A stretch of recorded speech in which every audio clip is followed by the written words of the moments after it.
शिव और पार्वती का विवाह। हिमालय के राजा हिमवंत और उनकी पत्नी मीना देवी शिव जी के भक्त थे। उनकी इच्छा एक ऐसी पुत्री पाने की थी जिसका विवाह शिव जी के साथ कर सके।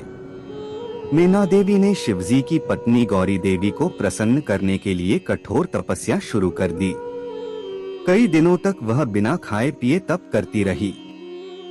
गौरी देवी ने प्रसन्न होकर मीना देवी की बेटी के रूप में जन्म लेने का वचन दे दिया। गौरी देवी ने आग में कूदकर अपनी जान दे दी।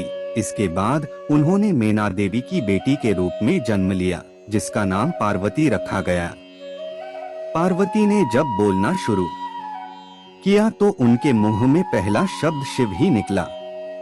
बड़ी होकर वह बहुत सुंदर युवती बनी। इस बीच शिवजी ने अपनी पत्नी की मृत्यु से दुखी होकर लंबा ध्यान शुरू कर दिया था।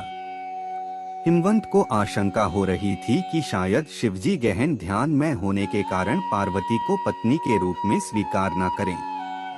उन्होंने समस्या के समाधान के लिए नारद को बुलाया। नारद ने उनसे कहा कि पार्वती तपस्या के जरिए शिव जी का हृदय जीत सकती थी।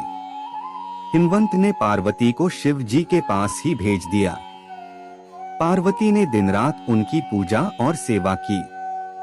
शिवजी पार्वती की भक्ति से बहुत प्रसन्न हुए, लेकिन उन्होंने उनकी परीक्षा लेने का निश्चय किया। उन्होंने युवा ब्राह्मण का रूप धारण किया और पार्वती के पास जाकर कहने लगे कि भिखारी की तरह रहने वाले शिवजी से विवाह करना सही नहीं होगा। पार्वती यह सुनकर बहुत क्रोधित हुई। उन्होंने स्पष्ट कह दिया कि वे शिव को छोड़कर और किसी के साथ विवाह नहीं करेंगी।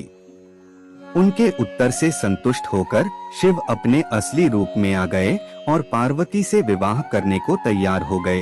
हिमवंत ने धूमधाम से दोनों का विवाह कर दिया।